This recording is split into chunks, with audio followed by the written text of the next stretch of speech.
Going to call the Utilities Committee together, discuss the OPWC application for Crystal Avenue water main extension. Mr. Chair. Thank you, Mr. President. Mr. Ball. Hello, welcome. So, some of you may feel like this is a little bit of a rerun because we have talked for several years about Crystal Avenue.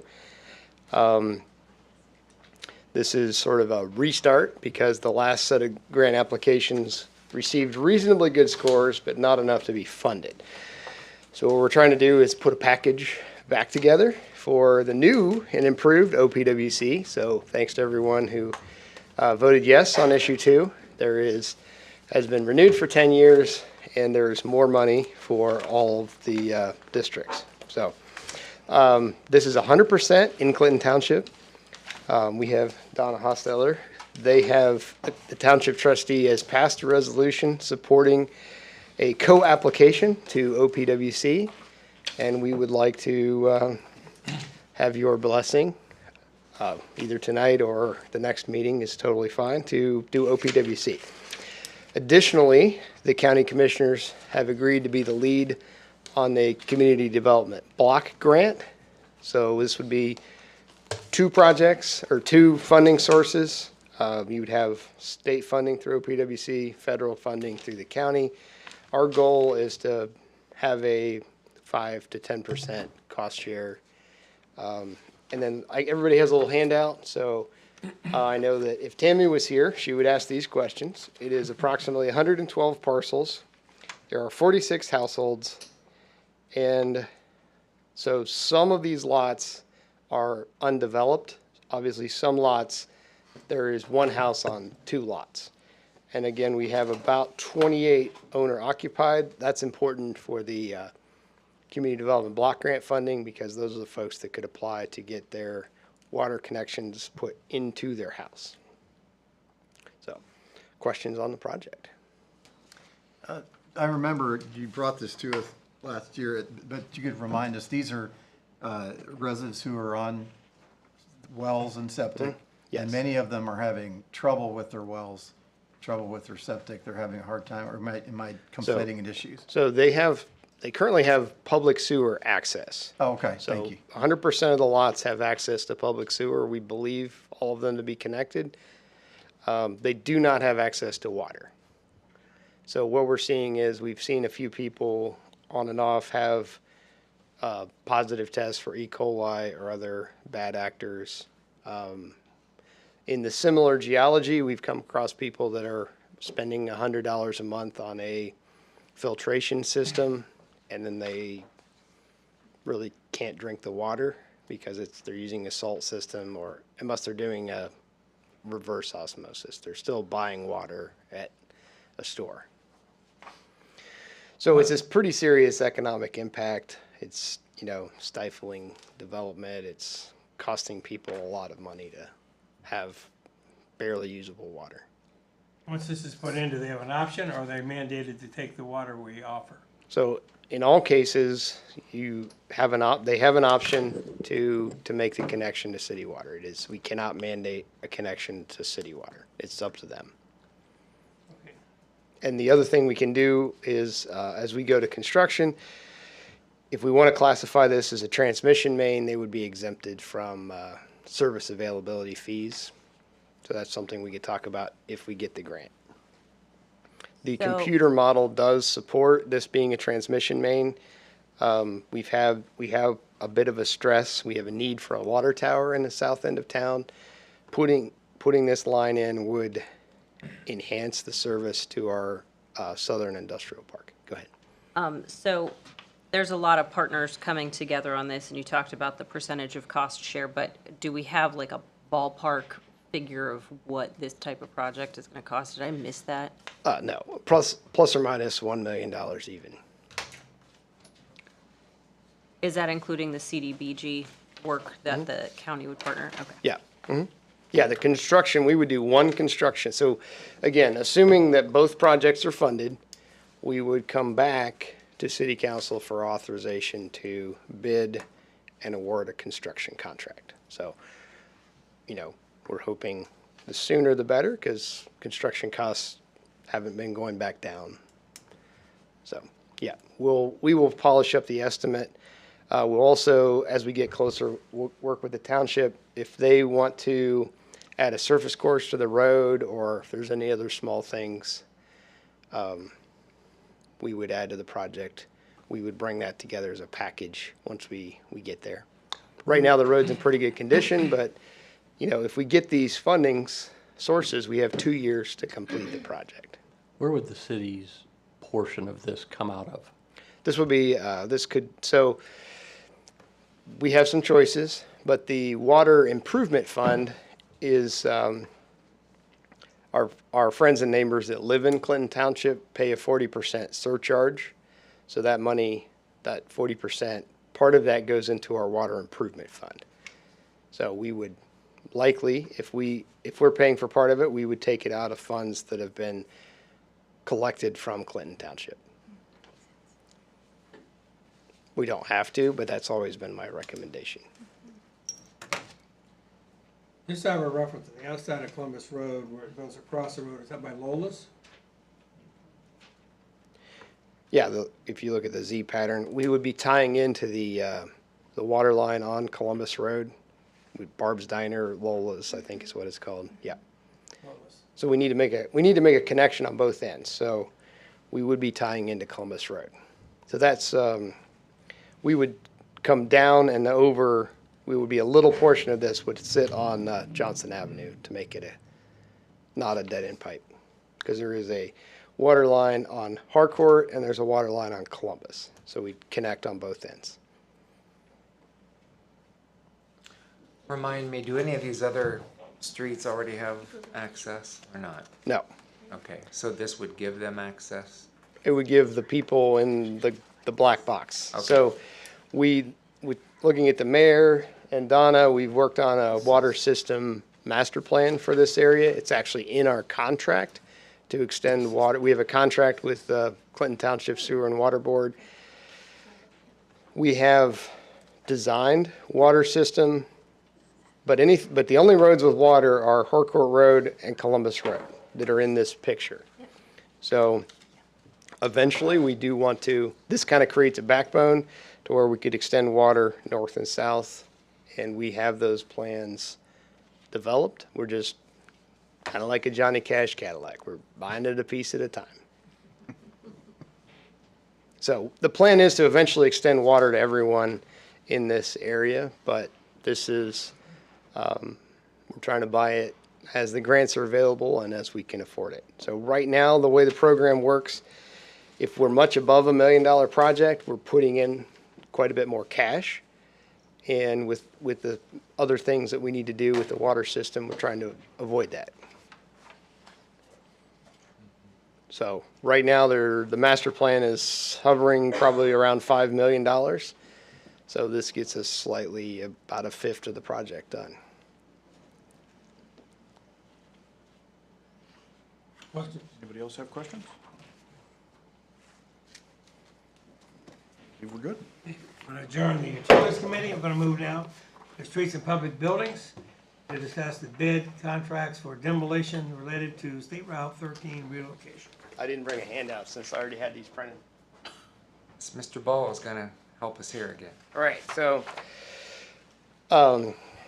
first of all, we're going to start out by thanking Congressman Balderson again and again and again and again. So if you may recall the State Route 13 project, we are moving, this is more of the buildings, but State Route 13 is kind of a mystery map right now. So it's like, where is it in town? It's on Gay Street, it's on High Street, it's on Chestnut Street, it's on Phillips Drive, it's on Mulberry Street. If you're a truck driver, you come off the viaduct, you go uphill and you climb 60 feet and then you go right back down. The new routing, you can see here, or I'll spin this around. So the north is up. The new routing gives you a 6-foot climb in elevation and 5 less traffic signals for our trucks, partners, cars. Most of the cars go up and turn left on Ohio Avenue and got it. So this puts traffic in a more logical pattern. This is not a bypass. This is just getting us in town, but in a little better route. So the project is a US DOT, it's a ODOT, it's a city project. But we were given special money in a, go back to the next slide so you guys can get this. But so we were given special money in the member designated program where a member of Congress specifically named Mount Vernon, Ohio in the spending bill, 2 spending bills. And so we have a named project. Now, in the process of doing that, the Congress gave the money to HUD. So I can't spend the HUD money in a Department of Transportation contract. There are some language that's mutually exclusive. So I can't just say, okay, ODOT hire a contractor, build this, and here's $500,000 of HUD money. They have to be operated in a completely separate contract. So met with a whole bunch of county commissioners. So the member designated projects in Ohio were over 100. 2 of them went through Department of Transportation. The rest went through HUD. So we've kind of sat back and watched what everybody else did. And some people turned their money back. Others figured out a way forward. So learning from others, we realized, well, HUD has to do with buildings. And so our HUD partners said, well, you got to tear buildings down. That means you have to see if they have asbestos. You have to demo them. That doesn't have to be a transportation project. So what we're asking is to award a construction project specific to removing the buildings. And then that would be, we would use the HUD money in its own project for building work, and then they will go away, and then ODOT will award a construction contract to build a road.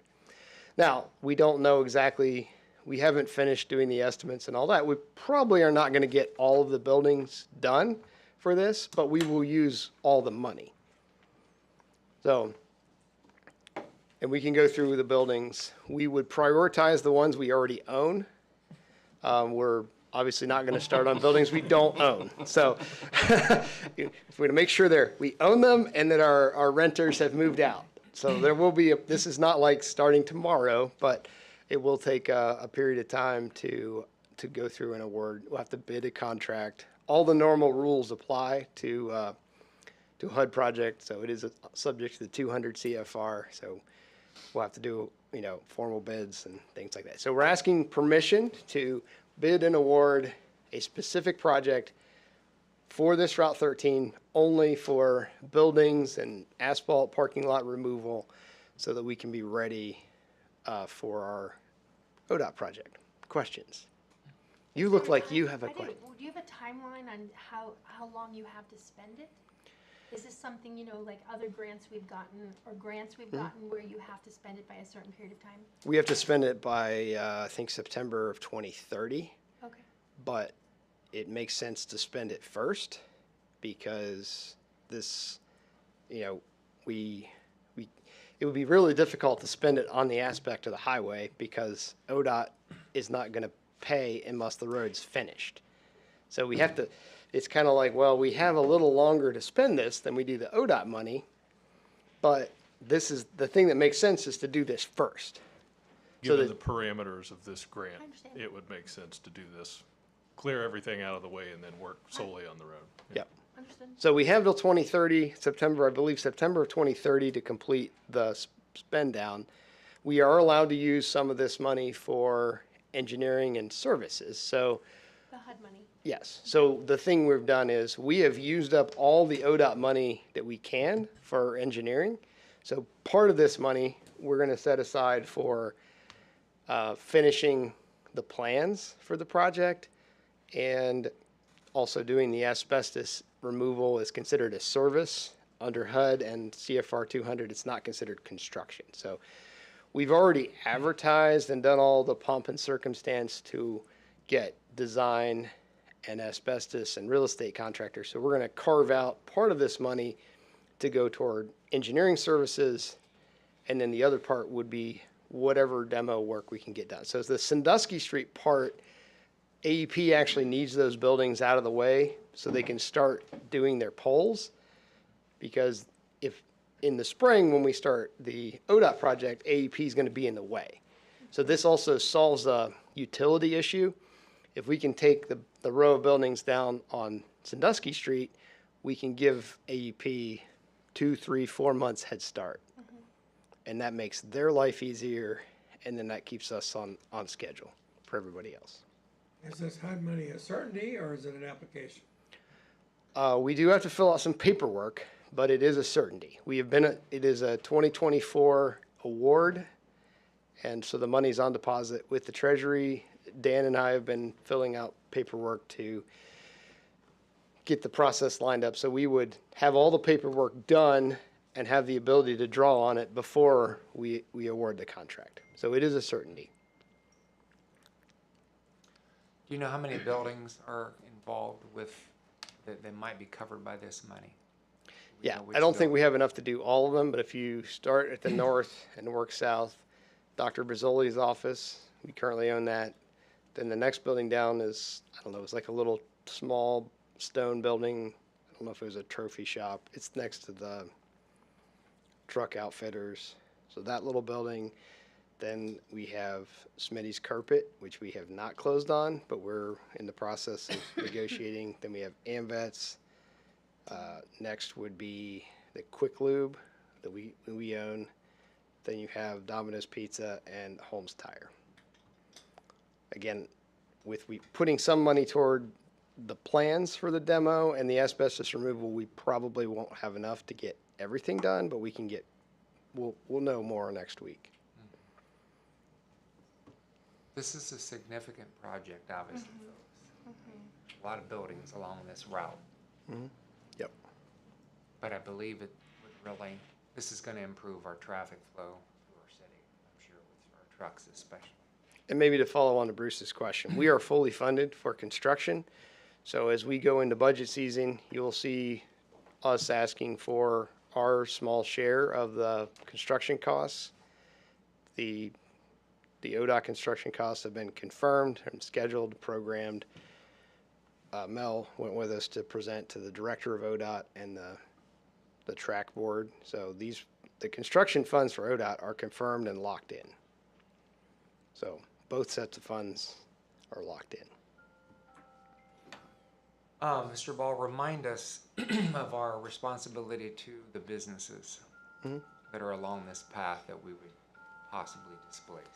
Yeah, so under the Uniform Relocation Act passed by the federal government in the 60s, there was a very prescriptive set of rules on how we handle offering, buying, relocating all of the businesses. So we have a tri-party agreement with OR Colon. So we have a contract with them that includes ODOT. And so we have them on board to ensure that everyone is treated fairly, and they're in the room when we're doing negotiations and offers. And then if someone wants more money, there are different decision points. Most of those decision points have to be made by ODOT. So certain things are done locally, and if they say, I need this much or no, we have to send those requests to headquarters ODOT. So we have, Rob's been involved. We have, professional company that has all the certifications. Lacey and I have most of those certifications. So we're working very hard to treat everyone fairly and get all those documents taken care of. It is a long process. We have now been working on this for more than a year with ODOT as a partner. Is there anyone who's unaware of what's gonna happen to any of those buildings? No. Man, those vets really Let's rephrase. The people that are in those buildings are very aware of what's gonna happen to those buildings, okay? Yeah. So, and this process is very complex, and that's why we're wanting to take this money that was appropriated at the federal level for this project and just kind of separate it for this specific purpose to move that along. So again, it has taken, and kudos to the engineering department, because it has taken a long time to line this all up to do it the right way. And now as we move forward to getting even closer to that shovel in the ground, like, it's gonna become very real. So this is why we're asking to go ahead and move this part forward. That way we can get it lined up and clear it out of the way, because we want to, make that shovel in the ground part as least disruptive as possible, knowing that that's a very naive statement to make, because we're gonna tear up half of that part of the town, so, or the city. So we wanna make sure that we have all of that clear, and we're communicating very clearly with all the people specifically that are going to be impacted by these property acquisitions, so we can make that happen. So directly to your question, the people who are impacted by these property acquisitions know very clearly what the intention is: to acquire the property and to demolish it to make way for the road, and they are being, compensated and relocated as necessary by law. They are right?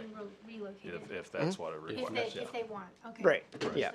Okay, Yeah, everyone, so the way it works is we do a fair market value appraisal of the property that is the minimum need for the project. We have to offer 100% of that number, and then they can negotiate. So some people have asked us to say, well, I have 2 lots, you're buying one of them, I don't want the second lot, would you buy the second lot with a little more money? And so those conversations are happening. Brian, if I may just, when Brian says "we do," that means an ODOT certified appraiser does. Yep. Not the city. no, Yeah, I got that. The we is ODOT, the consultant, and then, so Yeah, that's no, the I- we, so. And it's this a is big for the team. benefit not only of council, this is for the community, anybody that's listening, or the media that's, writing this down. We wanted to be very transparent about how this process is going, because it's significant. Not only is this going to be a major project that the city, along with ODOT, is undertaking, but it's also affecting, some legacy businesses. So, when they see these things change or move around or anything, we want everybody to know that this has been through a very thorough and vetted process with a third party that's come in and done this with us, so. Yep, other questions? Now, when you get into negotiations, amicable, or could we have to go into domain? No comment. Right. Just kidding. All, It's I mean, it's been amicable. we, Yeah. at this point, everyone is at the table. The remaining, some of these are closed, some of these deals are done. The remaining group of people are at the table, and the conversations are amicable. I don't know if Rob wants to say. Well, we're working to push these along. Some of them have unfortunately fallen behind for one reason or another.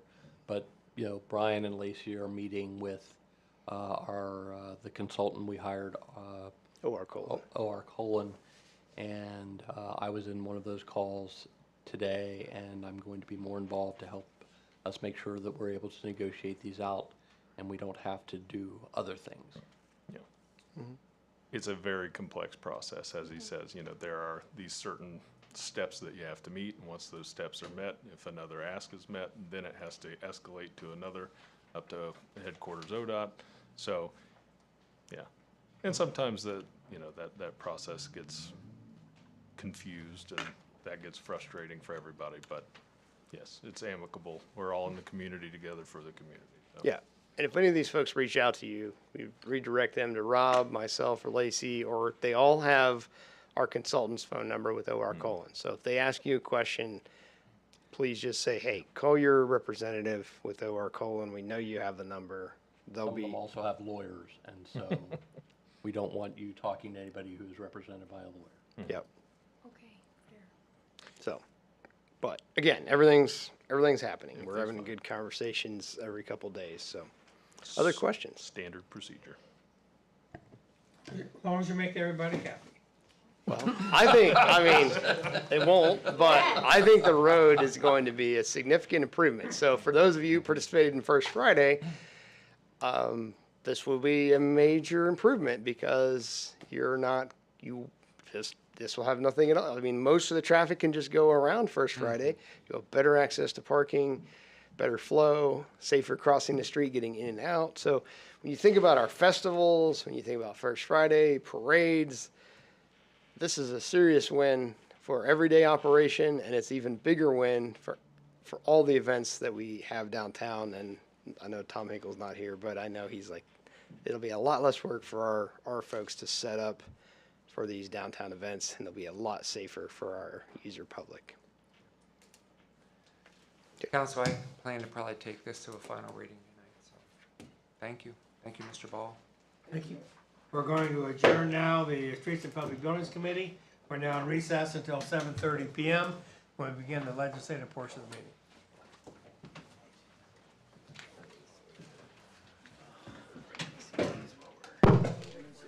If anybody out there wants to speak on matters of public concern, make sure you let the clerk know. I have Valerie Du Bois's name. Anybody else that wants